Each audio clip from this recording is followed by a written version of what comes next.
संस्कृति शिक्षक अवसरकालीन संबर्धना सभा आज पूर्वाह्न 10टारू मध्याह्न 12टा पर्यंत अनुष्ठित। डुंगरीपाली ब्लॉक बडकले पंचायत उच्च विद्यालयर संस्कृति शिक्षक उमेश चंद्र मिश्र अवसरकालीन विदाय संबर्धना सभा आज अनुष्ठित हो जाइछि। स्कूल छात्र छात्री ग्रामवासी और स्कूल कमिटी उपस्थित रही एक भव्य संबर्धना सभा अनुष्ठित करथिले।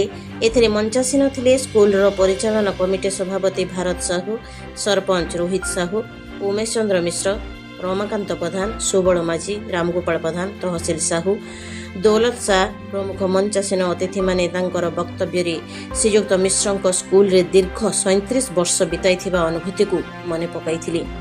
तापरे श्रीयुक्त मिश्र तांकर वक्तव्य कहिथिले जे शिक्षक जीवन हेउछि एक मूल्यवान और श्रेष्ठ जीवन। पुरातन छात्र छात्री वर्तमान छात्र छात्री स्कूल कमिटी दीर्घ दिन शिक्षकतार तांकर प्रति बहुत खुशी थिबा तांकर वक्तव्य कहिथिले। स्कूल कमिटी और ग्रामवासी पक्षर मानपत्र और उपढौकन दे सम्मानित करथिबा बेले विदाय शिक्षकों को ग्राम रे एक भव्य रथरे विराट शोभायात्रा ग्राम परिक्रमा करी समस्त घर आगरी गोड़ धोई फूल चंदन दे विदा देथिबा बेले समस्त ग्रामवासी पक्षर तांकर ग्राम को नहीं पहुंचैथिले। सेठारे मध्य परिवार पक्षर तांको भव्य स्वागत संबर्धना दिया जाइथिला।